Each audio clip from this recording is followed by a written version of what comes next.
What is up, everyone? Carmen coming at you with another deck tech this week. A quick one just for the holiday weekend in the States, but I wanted to get something out there talking about Sword Art Online, notably after a prospective ban list that's probably in the pipeline. If you don't know about the current Japanese ban list that just came out, it heavily targeted the Alice deck that's been running around making waves in the Japanese meta as well as the English meta. And I just wanted to talk about, what are you going to do with your playset or all your cards, things like that in English, specifically where we don't have the light novel set and other things like that. What you're going to do with those cards to maybe, keep playing the set. I know a lot of people love Sword Art Online, really popular anime series, really popular in White Schwartz. People really enjoy playing it because you have access to so many different cards and things like that. So I just wanted to give a couple shells to see what you would do if we had that ban list, because might even come out before the BCS season at this rate. And there's still a lot of strong cards in Sword Art Online 10th anime anniversary, specifically just for English, so I wanted to talk about them. So let's jump into what that prospective ban list would be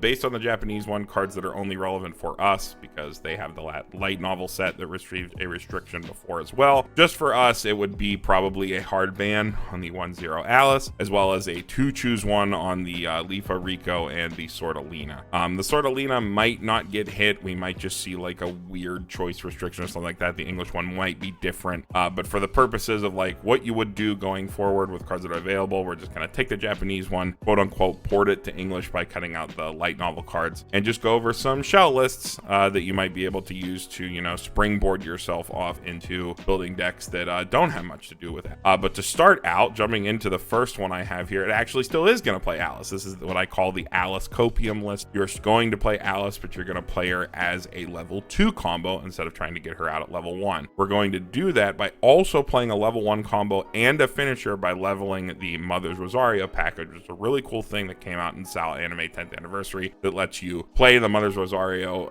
a bar, a choice, there's a salvage split soul, there's a bunch of different climaxes that have the Mother's Rosario name and a bunch of different cards that combo with that climax, all at different levels, both level 1 advantage combos as well as finishers. We can use that to play a combo at every single level like this, or we can do a bunch of other things with it. It's really cool. It kind of got overlooked because Alice was so strong when the set came out, and there's a lot of really crazy things you can do with it in terms of deck building. So just to cover, some of the cards that you might not have seen in the Alice builds and stuff like that, gonna run through them real quick. First one of note here is this Mito. She is a loner, but not a loner. You can have one other character with her on the stage, and if you meet that condition, so one or less other characters, she's a 4500 level 1. Otherwise, she's a 2k. That's basically always going to live back to your turn. If you slam it going first, your opponent can't really bomb it. If they clear it, they have to commit a lot of resources to get rid of it, and because it's also a level 1, your opponent's gonna have to crash it if they want to do damage. They can't just guard inside it. So pretty good go first play. One of the only field plussing options that's also anniversary trait. Having anniversary trait characters is pretty important for the other card you might not have seen, which is the 1-0 Yuuki Maguro. She needs to have 3 other anniversary characters on board. Can't be Avanet, has to be anniversary to get her check 5 Maguro effect. So she has that Amelia condition. So because we have to have that massive anniversary characters on board, that's why that we really like this sticky field plus in the Mito, as well as, we're only running one of the Zekken Yuuki, which is a really powerful combo. Older card here. On attack, pay 1, ditch a card, search 2 Avanet. A lot of our deck is Avanet, specifically our finishers or other hit cards that we might want to grab, but only one of it because, again, we have that field condition. So you'd have to have a full board except for the 1 Zekken Yuuki if you wanted to play 1-0 normal anniversary Yuuki combos alongside a Zekken. You have to have 2 anniversary characters in your back row to make sure that you meet that condition for all the combos. As you've noticed, we have chosen Lifa as our choice from the very small choice list. The Lifa Rico is just absolutely insane. It's a card that we want to see every single turn. We always want it in our hand because we can do crazy things like filter a card we can't play out of our hand, see that our top check gives us the ability to play maybe a costed character, and then if we have the hand flex,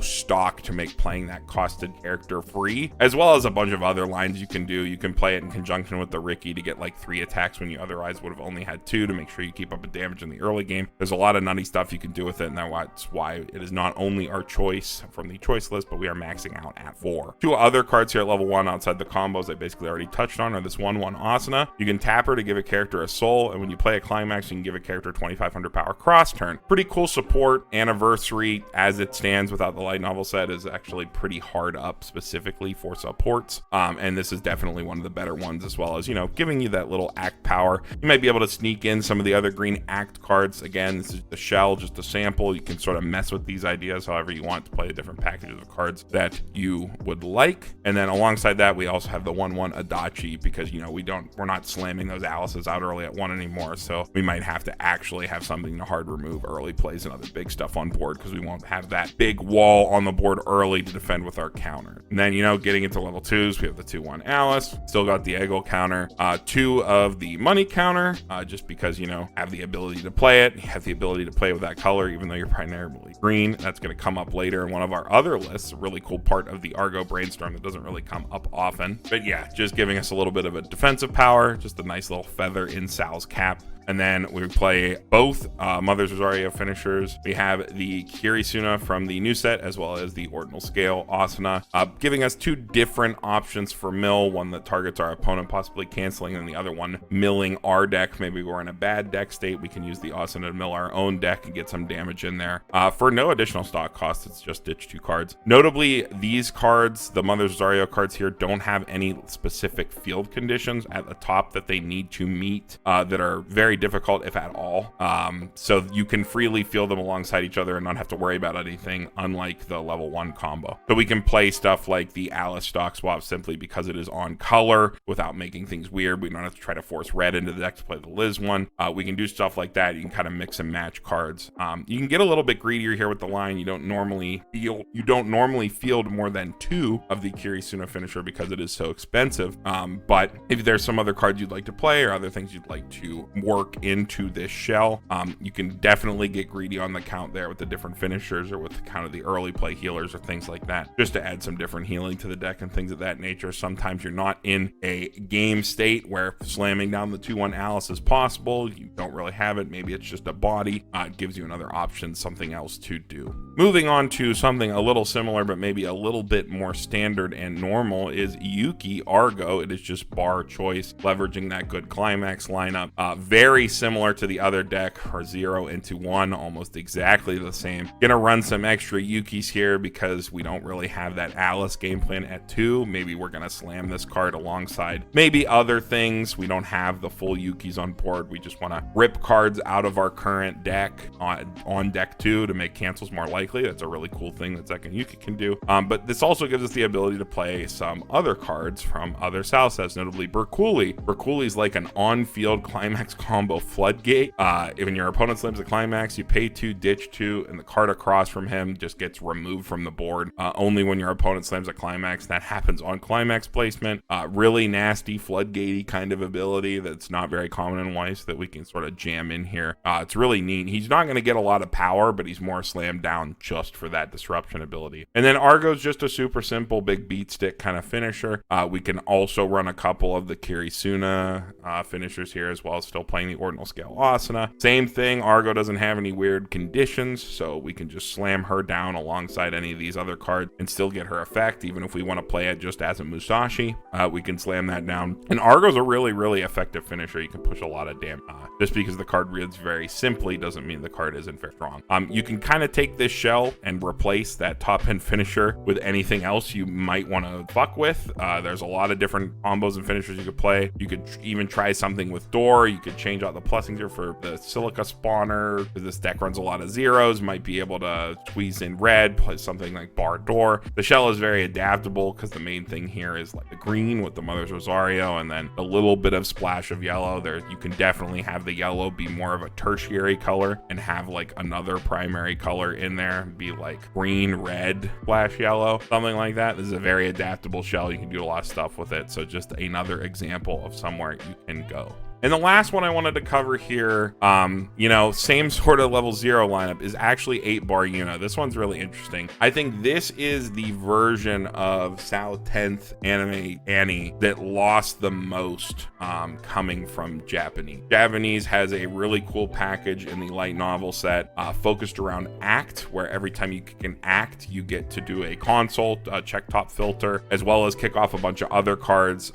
SAO 10th Anime Annie, the set that we we have has a lot of act support cards in it. They just don't have a lot of good ways to kick act themselves because all those cards are from the light novel set. Specifically, there's a really good 2-1 support. There's a really good level 0 support that gives you that filter constantly, lets you spread out your power, protect your Yunas. It's really strong. We don't have that in English, so we have to take this a sort of different way. So again, very similar level 0 lineup, almost exactly the same, except we're running that extra climax swap, we're running that extra Argo because we actually want to leverage that first effect of being able to play events without color. And then we have to play the Yuna, where on climax placement we pay 1, sack her, change the Yuna from hand when we play the other bar. We also, because the Sortalina is on the choice list, we are going to play this level 0 Asuna from Re-Edit. She lets you shuffle back 2 characters. Any characters, doesn't have to be traded, which is good. And then it gives a character a soul.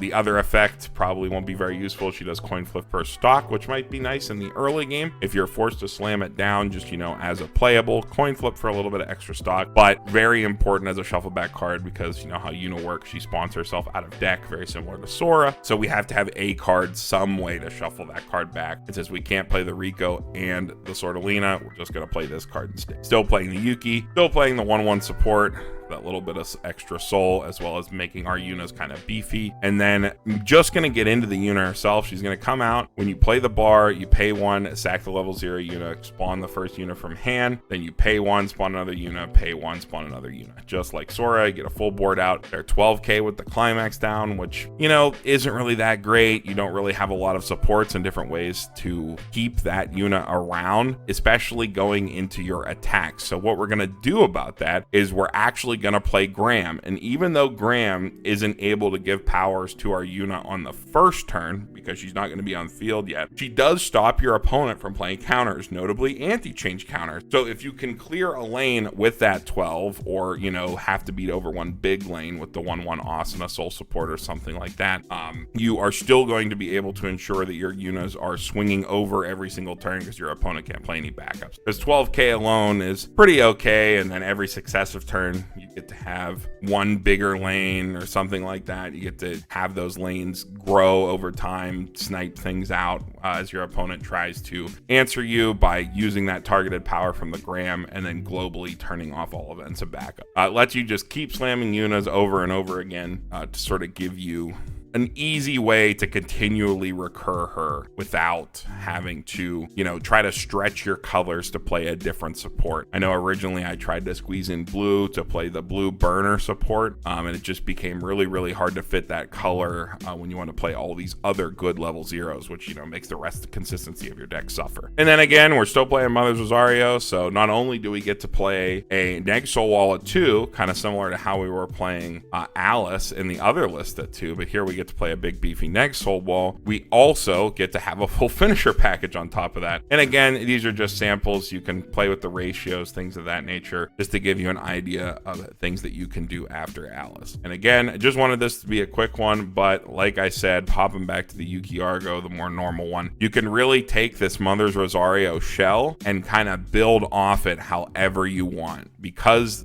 your yellow is sort of taken care of by your Ricky. Your green is basically like, you know, a big primary color in any deck you choose to play the Mother's Rosario stuff, because you're playing the level 1 combo, you're playing some amount of Zeka, and maybe even just one. You're playing, even if you don't play the Mito level 0, you're playing the Leafa Rico, you're probably playing some amount of the Fuka 0, you have the Bonder, you have other green stuff that you want to play, and then yellow kind of splashes itself with the Ricky and then your extra copies of your finisher. That kind of gets you there to that 6 or 7 copies of a color to play a level 3. You can sort of take all the rest of those slots and play some other color, play some other kind of finisher, play some other package, sort of really mess around with anything the set offers. Squeezing Kirito into this might be a little rough because he has a bunch of other cards to go with him, but you know what? It's SAO. I bet you can do it if you really wanted to. And that's going to wrap it up. Again, quick one this time just because of the holiday weekend here in the States. Upcoming content, more set reviews we need to do. There's the real big ones like Azure Lane and everything like that in the pipeline. I know there's there's some other content and things that Andy and Brian wanted to do that we need to get to,